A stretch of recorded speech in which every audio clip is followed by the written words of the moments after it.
You don't need to shout. You don't need to explain. You don't need to write long messages, pouring out your heart just to be heard by someone who never truly listened in the first place. You need one moment, one decision, one action rooted in self-respect, and it changes everything. Here's the truth. Most people don't want to say out loud, toxic people aren't complicated. They're predictable. They come in patterns. Same tactics, different names. They poke until you react. They twist your words. They guilt you.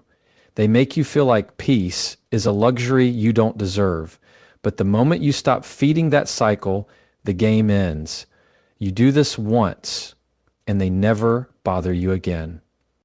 Start here. Set a silent boundary, not a loud one. Loud boundaries come from pain. Silent boundaries come from clarity. When someone crosses your line and you don't scream, you don't threaten, you don't fight, you just shift. You stop replying, you stop sharing, you stop entertaining their chaos. That silence is deafening, and they feel it. It's not passive aggressive, it's self-preservation. You don't need to get into debates with people who are committed to misunderstanding you. You don't need to win every argument. When someone shows you a version of themselves that's cruel, manipulative, or draining, you don't need to ask why they did it. You need to ask why you stayed after they did.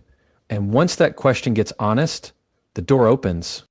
Some people only stay in your life because you keep letting them explain away their bad behavior. The moment you stop over-explaining, they panic. They thrive off your need to be understood. So stop handing them that power. No is a full sentence. That doesn't work for me is enough. You don't owe paragraphs to people who wouldn't give you a sentence of accountability. Next time a toxic person tries to bait you, don't react. Mirror. Not emotionally, but calmly. Let their sarcasm echo back as indifference. Let their insults bounce off a face that doesn't flinch. Let them watch you protect your peace without lifting your voice. It confuses them. Why? Because they can't argue with someone who doesn't step into the ring. Then go deeper. Don't just cut contact. Cut access. There's a difference. You can block someone's number and still think about them all day, but when you truly remove access to your energy, your time, your emotional space, that's when you win. You stop talking about them, you stop checking on them, you stop letting their shadow live rent-free in your head, and that is where your freedom begins. If someone can disrespect you once and stay in your life, what you've told them is, there's room for this behavior here. But the first time you calmly show them there's not, everything shifts. Not because they changed, but because you did. And sometimes all it takes is one firm, quiet move to reclaim your peace. This isn't about revenge. It's not about being cold. It's about drawing the kind of line that says, I love myself too much to live in your storm. And the moment you make that choice, even once, toxic people lose the map to find you. And you start breathing again. Toxic people often rely on your reaction to fuel their behavior. It's not just what you say. They're watching how you respond, how flustered you get, how much attention you give them. The louder your reaction, the more control they feel they have over you. They thrive in chaos. They know how to press the right buttons because they've learned your emotional patterns. The moment you start raising your voice, over-explaining yourself, or defending every move you make, they feel like they're winning. That's why setting a silent boundary is the one thing that flips the entire game on its head. It confuses them. They expect a fight. They expect tears. They expect drama. But when all they get is silence, stillness, and no reaction, they don't know what to do with it. That's power. A silent boundary is not about ghosting people or being passive-aggressive. It's about making a decision within yourself that someone no longer deserves access to the parts of you they once exploited. It's a decision that says, I'm not going to teach you how to treat me anymore. I'm just going to show you that mistreating me means losing me. You don't announce it. You don't warn them. You don't even argue. You just shift. The conversations become shorter. The explanations disappear. The emotional investment dries up. You start replying with peace instead of proving your point. And slowly, they start to realize that they're losing the grip they once had. Toxic people don't respond to logic. They respond to energy. That's why trying to reason with them feels like talking in circles. They twist facts. They deflect blame. They manipulate emotions. But when you respond with calm detachment, when you set a boundary that isn't loud or reactive, they start to lose their leverage. Think of it like turning off the lights in a room where someone's trying to perform a show. The audience is gone, the spotlight is off, the performance becomes pointless, and eventually they walk off the stage. What makes silent boundaries so powerful is that they protect your peace without putting you in emotional debt. You don't have to spend your energy explaining why you're hurt. You don't have to write essays defending your decision. You don't even have to convince them they're wrong because you've stopped seeking their validation. That's what changes everything. When you stop needing toxic people to understand your pain, you finally start healing. And they feel that shift. They feel your silence. They notice the absence of your attention, and they realize that whatever game they were playing, they're now playing it alone. The beauty of this approach is that it doesn't require confrontation. Not everyone deserves closure. Not everyone deserves a goodbye speech. Some people deserve nothing more than your absence. And when you give them that, not out of hate, but out of love for yourself, it's a message louder than words. It says, I've outgrown the need to argue with you. I've outgrown the need to be seen by someone who only looks at me when they want something. I've outgrown the cycle. And here's what's even more powerful. When you start setting silent boundaries, you start attracting peace into your life. You realize that not everything needs your reaction. Not every insult needs your defense. Not every accusation needs your explanation. Some things are simply not worth your breath. That's not weakness. That's maturity. That's emotional intelligence. That's you choosing to respond from a place of strength rather than insecurity. The moment you choose stillness over screaming, quiet over chaos, you begin to rewrite the rules of how people can treat you. And toxic people, they don't stick around when they're not being fed. When you stop being available for the games, the drama, the emotional tug of war, they retreat. Not because you told them to, but because your energy no longer entertains their dysfunction.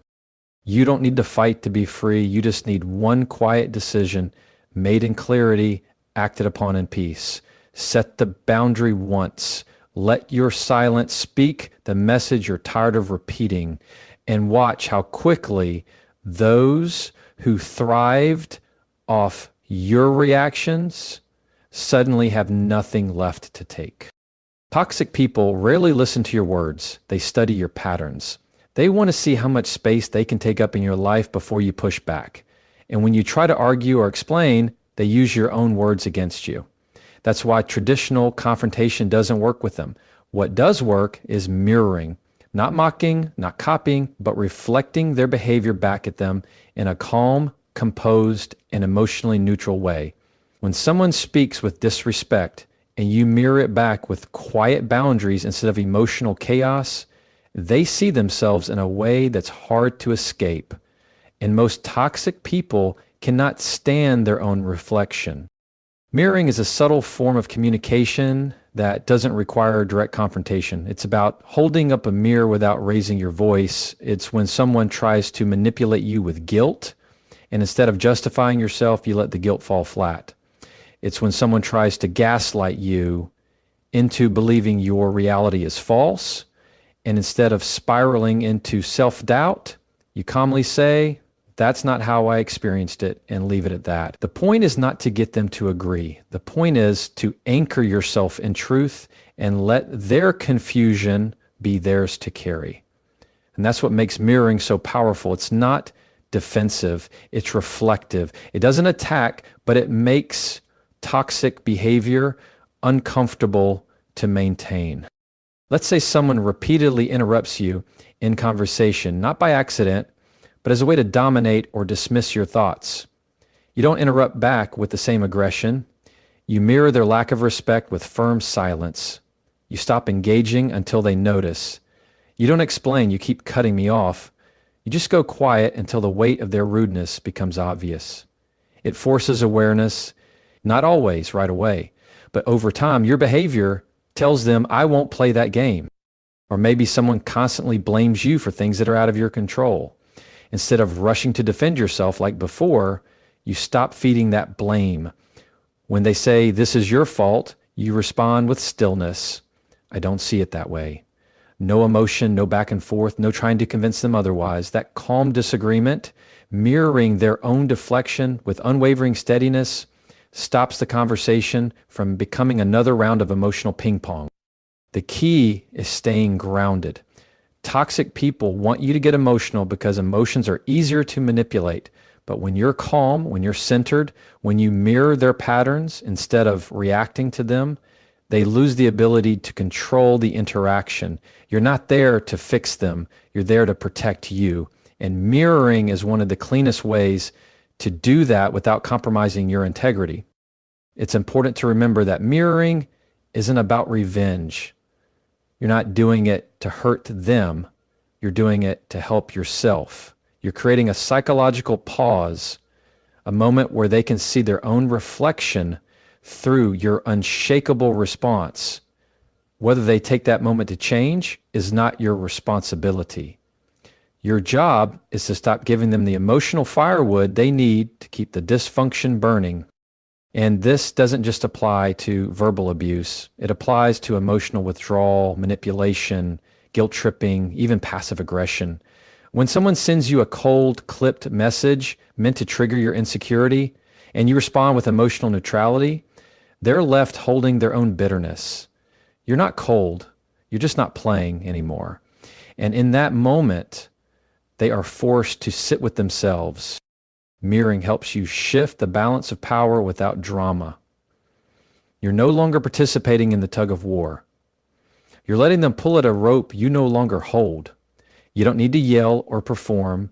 You need to reflect calmly and clearly that their behavior isn't getting the reaction they want. That's when the pattern breaks. That's when they realize they're not as powerful as they thought. And that's when you start reclaiming the emotional space they once occupied. Toxic people rely on your explanations to maintain control. Every time you try to clarify, defend, or justify your decisions, you're unknowingly giving them more material to twist. Over-explaining comes from a place of wanting to be understood, to be seen as good, reasonable, fair. But with toxic individuals, that vulnerability is ammunition. They don't want clarity, they want control. And as long as you keep explaining, they keep spinning the story in their favor. That's why one of the most powerful things you can do is stop, not out of anger, but out of self-respect. Because the truth is, people who really respect you don't need 5 paragraphs to understand your no. When you explain too much, what you're really doing is asking for permission. You may not realize it, but every time you list your reasons for setting a boundary or walking away, you're hoping they'll validate your choice. But toxic people rarely will. They will poke holes in your reasons. They'll find a way to flip the situation so it sounds like you're the problem. You'll say, I'm stepping away because I need peace. And they'll respond with, oh, so now I'm the source of all your problems. That's how they bait you. That's how they keep the argument going. And suddenly your boundary turns into another exhausting debate.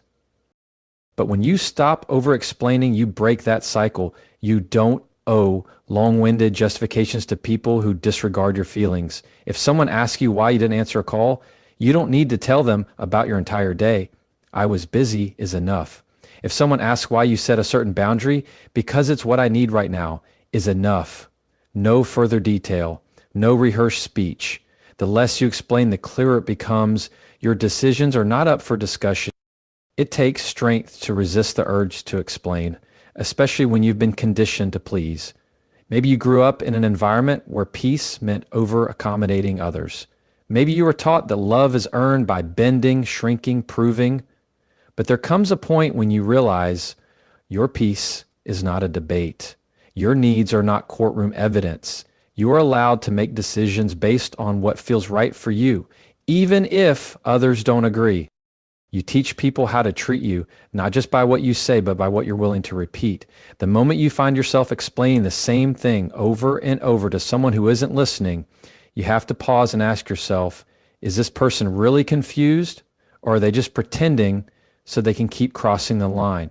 Because confusion fades with clarity. Disrespect stays even when you've been crystal clear. And when you see that, you stop explaining, you start choosing. There's also a peace that comes with trusting yourself. When you stop explaining, you begin to stand taller in your truth. You realize you don't need to be understood by someone who isn't even trying. You don't need to be liked by people who only like you when you're convenient. That silence after their question, the one where you don't give them what they expect, is powerful. It says, I've grown out of needing your permission to be at peace. And it's not about being cold or dismissive. It's about being clear. You still communicate, but you do it from a place of calm authority. You speak without defending. You decide without performing. That kind of presence is magnetic and intimidating to those who once fed off your insecurity, because now they can't guilt you. They can't manipulate you. They can't twist your words when you're not giving them any to twist. Letting go of the habit to over-explain doesn't mean shutting down. It means you've started speaking a different language, the language of boundaries, self-trust, and quiet strength. It's a language toxic people don't understand. And that's exactly why they start to fall away. Not because you made them leave, but because you stopped giving them reasons to stay. Toxic people are drawn to emotional stimulation. They feed off your highs and lows, your outrage, your tears, your frustration. The more unpredictable your emotional response, the more entertaining you are to them. It's why they provoke you, why they create drama, why they push buttons they already know will hurt. But when you remove that emotional reaction, when you become boring to them, they lose interest. This is what the gray rock method is all about. You become emotionally uninteresting, like a gray rock, plain, calm, unmoved. And for someone who feeds on attention and emotional chaos, that's intolerable. And it might feel unnatural at first, especially if you're someone who feels things deeply. You're used to reacting when someone disrespects you or crosses a line. You want to defend yourself. You want to be understood. But when dealing with someone toxic, emotional engagement is a trap. It doesn't lead to resolution. It leads to more manipulation. They want your passion, not your peace. They want you to yell, cry, and argue because those reactions prove that they still matter to you, that they still have influence over your emotional world. But when you go gray rock, you take that away. This doesn't mean becoming numb.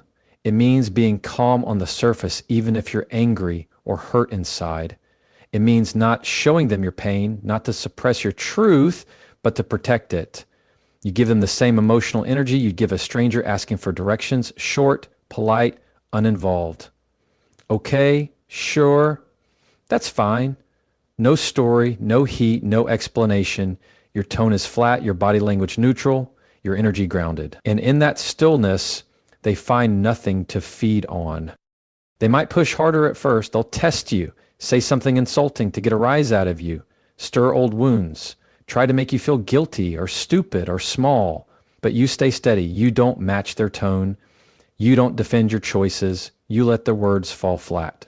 They want to see your emotional fire, but you don't give them a single spark.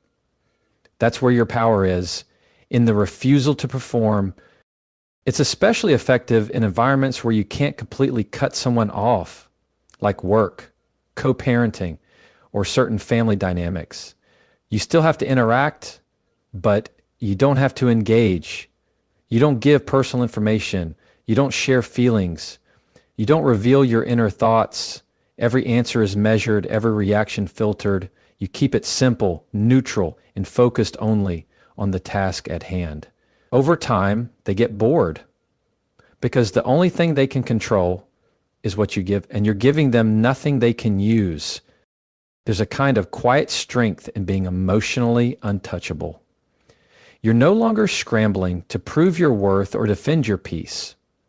You're not emotionally bleeding in front of people who would only point at the wound. You've made a choice to starve their appetite for drama. And that choice tells them something loud and clear. I am not available for your games anymore. And this doesn't make you weak. It doesn't make you cold. It makes you free. You're not avoiding conflict. You're denying access. You're not shutting down. You're showing that not everyone is entitled to your emotional life. Toxic people live for reaction. They want to feel like they control your mood.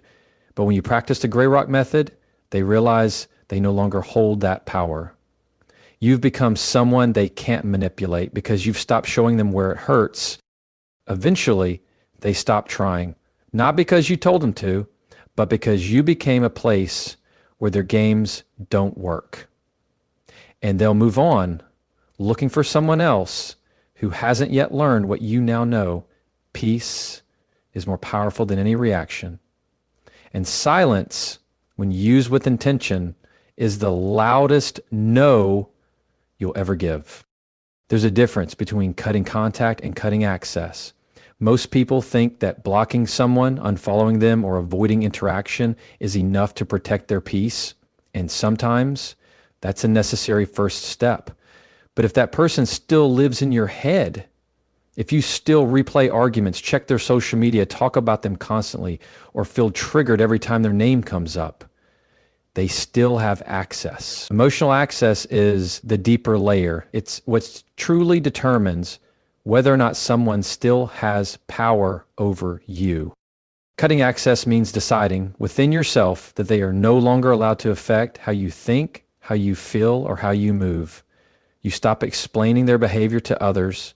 You stop wondering what they're doing or who they're with. You stop imagining scenarios where they finally understand how much they hurt you. You don't wait for closure and you don't chase it. You reclaim the space in your mind where they used to live. That's when you go from simply avoiding someone to actually being free from them. This is one of the hardest parts of dealing with toxic people, because even when they're physically gone, the damage they've done can echo in your mind. You may still hear their voice in your head, still doubt your instincts, still feel the pull of unfinished conversations. That's normal. But healing begins when you start closing those doors one by one, even if they never get a formal goodbye, because closure isn't something they give you, it's something you give yourself. You decide, the story ends here. You decide they don't get any more chapters in your life. You decide your peace is more important than their presence. Sometimes people stay emotionally involved with toxic individuals out of habit. They've built their identity around trying to fix that person, earn their love, prove their worth. So even after they leave, they keep thinking about what they could have done differently. But here's the truth. If someone made you feel small, unsafe, or constantly unsure of yourself, then no version of you would have ever been good enough for them, because they weren't good enough for the version of you that already existed. And once you know that, you stop looking for explanations. You start creating distance, not just physically, but mentally. Cutting access also means being careful with who you vent to. Sometimes the people you talk to about that toxic person end up carrying their energy back into your space. They might update you on what they're doing. They might question your decision to cut ties. They might keep the story alive when you're trying to let it die. Protecting your peace means being mindful about who gets to speak into your healing. Not everyone deserves a front row seat to your growth, especially if they're still connected to the person you're trying to move on from. Another layer of cutting access is removing the triggers you can control. Unfollow, mute, archive photos, throw away gifts, not because you're bitter, but because you're cleaning house. You're clearing the emotional clutter. Every time you see their name pop up or stumble across something that reminds you of them, it stirs old wounds. And healing doesn't happen when you keep picking at scabs. So let it go. Create a life where their memory isn't constantly walking through the front door The final piece of this is internal discipline. It's the decision you make every day not to give them more of your energy, not to rehearse conversations in your head, not to wonder what they would say or do. When that thought pops up, you redirect it. When that old feeling rises, you ground yourself. Healing isn't always loud or dramatic. Sometimes it's the quiet repetition of choosing peace over pain again and again until it becomes your new normal. Cutting access is how you stop someone from living rent-free in your emotional space. It's not about hate. It's not about revenge. It's about remembering that peace isn't something they can take from you anymore. Because you've locked the door, you've changed the locks, and now only you decide who gets to enter your life, not just physically, but emotionally. And that is where true freedom begins. The first time someone disrespects you, how you respond teaches them everything. People learn your boundaries not from what you say, but from what you allow. If someone speaks to you with sarcasm, cruelty, or dismissiveness, and you stay silent, they take that silence as permission. If someone ignores your needs, mocks your feelings, or crosses your lines, and you forgive without change, they don't learn to treat you better. They learn how much they can get away with. That's why the very first time someone crosses the line is the most important moment to act. Not with anger, not with drama, but with clarity. Setting the tone early is powerful. You don't have to be harsh to be clear. You don't need to curse someone out to set a boundary. All you need is firmness, a calm refusal, a shift in tone, a pause that says, I noticed that, and I won't tolerate it.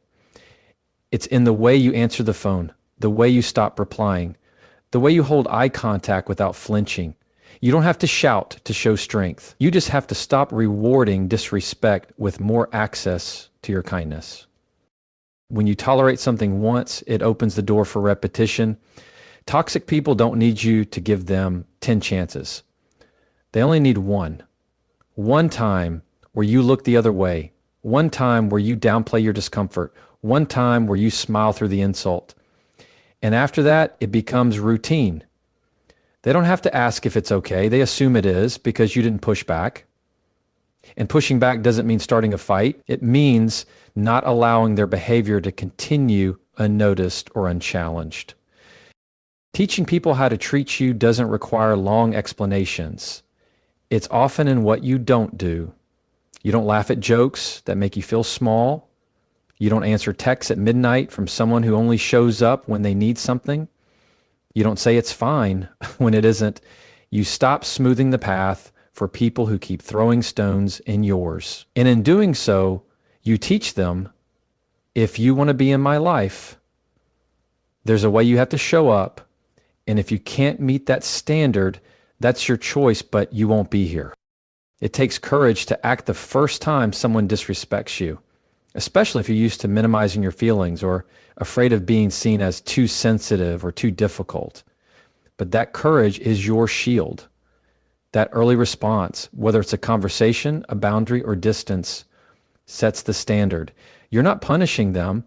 You're showing them the rule book for how to stay in your life. And if they ignore the rules, they remove themselves. You don't have to chase them out. You just don't have to hold the door open. There's something empowering about making that choice once. Because once you do it,